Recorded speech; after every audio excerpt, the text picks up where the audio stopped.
Hello everyone, this is Awais. आज मैं आपको ऐसी शख्सियत के बारे में बताऊंगा जिसकी शायरी ने तमाम लाखों करोड़ों दिलों पे राज किया है या उनकी दिल को छुआ है। उनकी शायरी में हमेशा मोहब्बत, अमन और आज़ादी का पैगाम रहा है।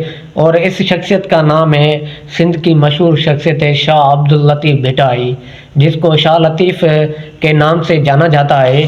He was born in 1689 in the village of Bit, we called Bit Shah in Sindh।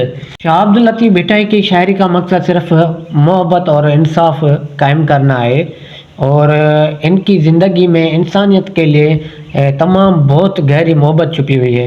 Sindh culture के हवाले से आज भी सिंध की सकाफ़त पर बहुत गहरा असर है शाह लतीफ़ भिटाई की शायरी का। शाह लतीफ़ ने तमाम सारी किताबें लिखी, जिनमें से जो फेमस है वो शाह जो रिसालो है। तो मेरा जो फेवरेट शेर है शाह अब्दुल लतीफ़ भिटाई का, वो ये है कि सजणे साणे के अणा से विसरे, सजणे साणे के अणा से विसरे, हैफ़ तनी के होवे जिन वतन विसारियो।